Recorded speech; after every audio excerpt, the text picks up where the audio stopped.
गौतम बुद्ध के मठ का यह नियम था कि उनका कोई शिष्य जब भी कभी बुद्धत्व को प्राप्त कर लेता तब उसे कहा जाता कि एक दिशा में चले जाओ और आसपास के जो लोग हैं उनका ज्ञान वर्धन, उनकी जो आत्मा और चेतना जागृत करने का प्रयास करो और उनको सद्मार्ग पर लाना है। उनका एक शिष्य था जो 6 साल से मठ में रह रहा था और तपस्या कर रहा था। एक दिन वह परेशान हुआ और सोचने लगा कि मेरे गुरुदेव ने मुझे आदेश क्यों नहीं दिया। इसी बात पर नाराज होकर वह गौतम बुद्ध के पास गया और कहने लगा कि मेरी तपस्या में ऐसी क्या कमी रह गई? क्या मैंने ज्ञान अर्जित नहीं किया और अब तक आपने मुझे आदेश नहीं दिया कि जाओ जाकर किसी दूसरे जगह पर अपना ज्ञान बांटो? और क्या मैंने बुद्धत्व प्राप्त नहीं किया है? तभी गौतम बुद्ध ने शिष्य से कहा, सुनो, तुम्हें थोड़ा और समय लगेगा, यही समय बिताऊं।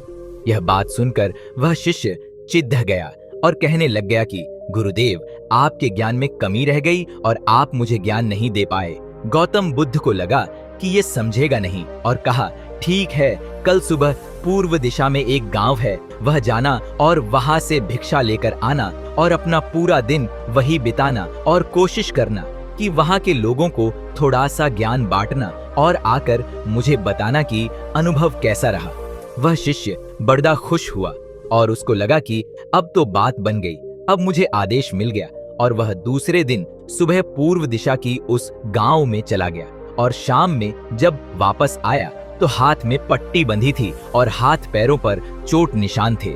ये देखकर गौतम बुद्ध ने उस शिष्य से पूछा कि ये क्या हाल कर लिया? तब उसने बताया कि आपने मुझे कैसे गांव में भेज दिया और वहां पर जब मैंने भिक्षा मांगी तो लोग मुझे डांटने लगे और भगाने लगे। एक व्यक्ति सिर्फ वहां पर मुझे भिक्षा दी, वो भी जमीन पर फेंक कर, और कहा कि ले जाओ इसको। इतने बुरे गांव में आपने मुझे ज्ञान बांटने के लिए भेजा, अब आप मुझे कल किसी और गांव भेज देना, मैं जाकर के ज्ञान वहां देकर आता हूं। गौतम बुद्ध यह सुनकर थोड़ा मुस्कुराए और उन्हें तो पता था कि ये कुछ कर नहीं पाएगा और कहा कि ठीक है, अगले दिन तुम किसी और गांव जाना, लेकिन एक दिन के बाद जाना और एक दिन मठ में रुके रहना है। अब की बार गौतम बुद्ध ने अपने दूसरे शिष्य को उस गांव में भेजा जहां अपने उस शिष्य को भेजा था, और शाम में जब वह शिष्य वापस लौटा था तो उसकी भी हालत वही थी और हाथ पैरों में चोट लगी और पट्टी बंधी हुई थी। गौतम बुद्ध ने पहले वाले शिष्य के सामने दूसरे शिष्य से पूछा कि हुआ क्या था?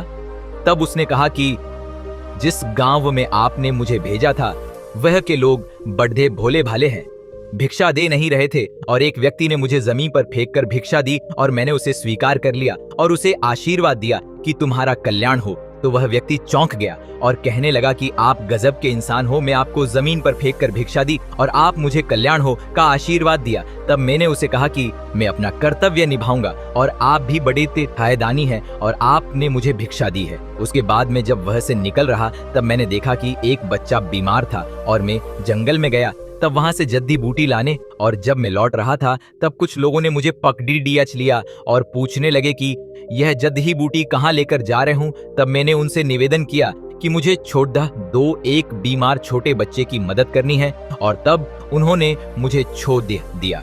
जब मैं गांव में वापस आकर उस बच्चे की मलहम पट्टी कर रहा था तो तभी गांव वाले मुझ पर हमला करने लगे। तब उस दानी व्यक्ति ने, जिसने मुझे जमीन पर फेंक कर भिक्षा दी थी, उसने गांव वालों को रोका और कहा कि यह ठीक व्यक्ति है और इसे अपना काम करने दो। जब मैंने जद्दी बूटी लगाई तो बच्चा ठीक हो गया और सब मेरे लिए तालियां बजाने लगे। सभी गांव वाले कहने लगे कि कल फिर आएं।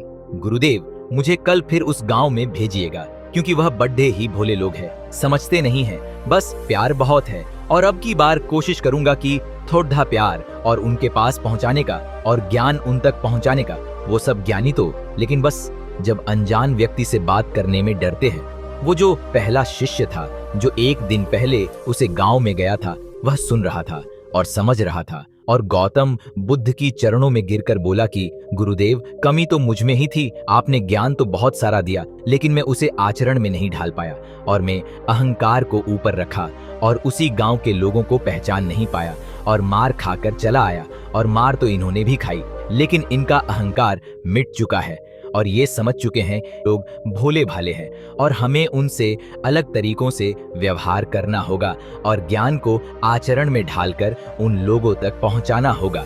सीख, अच्छा इंसान बनने पर ध्यान दीजिए, अच्छा समय अपने आप चला आएगा। हम अच्छा समय लाना चाहते हैं लेकिन अच्छा इंसान नहीं बन पाते हैं और सारी गड़बड़ी बस यही हो जाती है।